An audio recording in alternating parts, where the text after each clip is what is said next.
Hello friends, आज हम बात करेंगे हंगर हार्मोन्स के बारे में।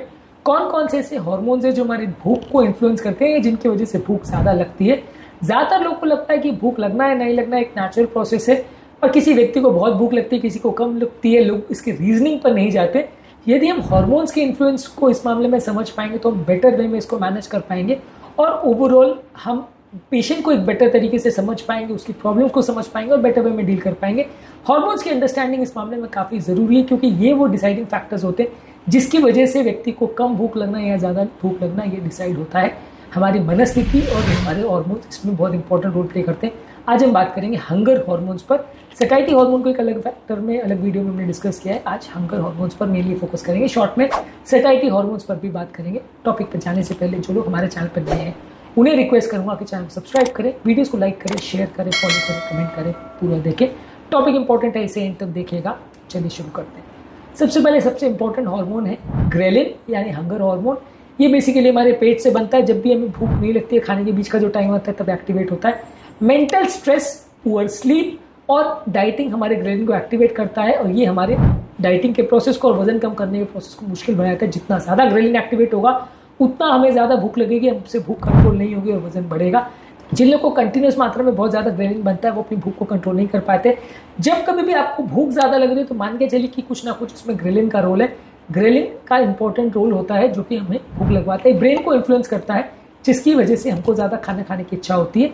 यदि हम बहुत ज़्यादा मात्रा में अगर प्रोटीन खाते हैं तो ग्रेलिन लो होता है। 7 से 9 घंटे की नींद रखते हैं तो ग्रेलिन लो होता है, और एक्सट्रीम कैलोरी रिस्ट्रिक्शन या बहुत क्रैश डाइट करते हैं तो ग्रेलिन बढ़ जाता है। बहुत सारी तरह से हमारे डाइट और हमारे बिहेवियरल पैटर्न से इन्फ्लुएंस होता है। हमने अलग वीडियोस में हंगर हार्मोन्स और सैटिस्फैक्टरी हार्मोन्स को इन्फ्लुएंस करने वाले फैक्टर्स पर बात करी है, वो वीडियोस को जरूर देख लीजिएगा।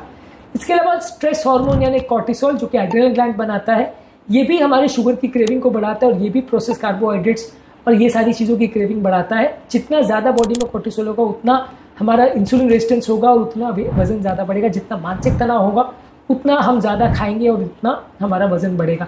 यही कारण है कि जिन लोगों को बहुत ज़्यादा क्रॉनिक मेंटल स्ट्रेस होता है उनका वजन बढ़ता है। यही कारण है कि जिनको बहुत ज़्यादा अगर डिप्रेशन वगैरह प्रॉब्लम होता है वो ओवर ईटिंग करते हैं, तो ये स्ट्रेस की वजह से काफ़ी हद तक इन्फ्लुएंस होता है, और कॉर्टिसोल इसको इन्फ्लुएंस करता है। कॉर्टिसोल को कम करने के लिए आप अपने स्ट्रेस को कम करिए, yoga, meditation, deep breathing exercise करेंगे तो उसमें फ़ायदा मिलेगा। प्रॉपर रेस्ट लेंगे और अच्छी स्लीप लेंगे तो फ़ायदा मिलेगा। चाय, कॉफ़ी और अल्कोहल और प्रोसेस शुगर के इंटेक को कम करेंगे तो फ़ायदा मिलेगा। इसके अलावा इंसुलिन भी काफ़ी हद तक इसको इन्फ्लुएंस करता है। इंसुलिन को पैंक्रियास बनाता है। जब भी बॉडी में अगर ग्लूकोज बहुत ज़्यादा होता है ब्लड में तो इंसुलिन बनता है। ये हमारे हंगर को इन्फ्लुएंस करता है। जब बॉडी में इंसुलिन रेजिस्टेंस बढ़ जाता है, जब बहुत ज़्यादा बॉडी में इंसुलिन हो जाता है तो हमारा बॉडी का भूख का सिस्टम डिसरेगुलेट हो जाता है, जिसकी वजह से क्रेविंग बढ़ती है, और इसकी वजह से हम बहुत ज़्यादा खाते हैं। जब हम अलग अलग तरीके से, जैसे फास्टिंग करके, वजन को कम करके, खाने पीने में ध्यान रख के, फाइबर प्रोटीन को ज़्यादा लेके और रिफाइंड कार्बोहाइड्रेट और शुगर को कम करके इंसुलिन रेजिस्टेंस को कम करते हैं तो हमारा भूख लगना भी कम हो जाता है। यही कारण है कि जब पेशेंट को इंटरमिटेंट फास्टिंग वगैरह करवाते हैं तो उनका भूख लगना नेचुरली कम हो जाता है, क्योंकि ये टेक्निक से जैसी बॉडी का इंसुलिन रेजिस्टेंस ड्रॉप होता है आपका क्रेविंग्स कम हो जाती है, और ओवरऑल जो साइकोलॉजिकल हंगर या बाकी सारी चीज़ें उसको कम करने में मदद मिलती है। इसके अलावा कोलेसिस्टोकाइनिन, जो कि बेसिकली एक सैटिस्फैक्टरी हार्मोन है, ये हमारी भूख को शांत करता है, लेकिन जब ये कम बनता है तो भूख हमें ज़्यादा लगती है। कोलेस्ट्रोकाइनिन बॉडी में फैट और प्रोटीन के डाइजेशन में बनता है, पेट से बनता है।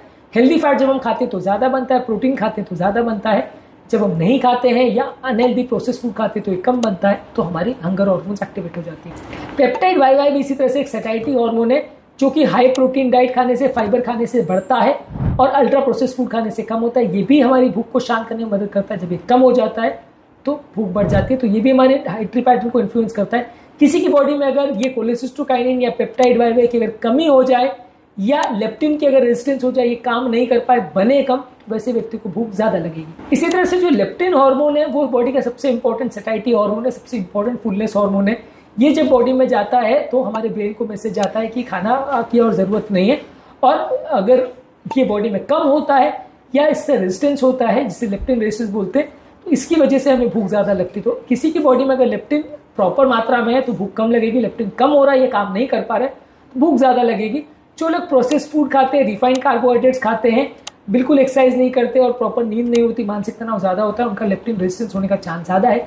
इंसुलिन भी एज अ हार्मोन आपके लेप्टिन रेजिस्टेंस को इन्फ्लुएंस करता है, जिसकी वजह से जब लेप्टिन प्रॉपर काम नहीं करता है तो आपको ज्यादा भूख लगती है और ओवरऑल वजन बढ़ता है। तो बेसिकली जो सैटिस्फाइड हार्मोन्स है जैसे leptin, peptide Y Y, cholecystokinin और इंसुलिन, ये अगर प्रॉपर वे में काम करेंगे तो आपको भूख कम लगेगी और आपको वजन नहीं बढ़ेगा।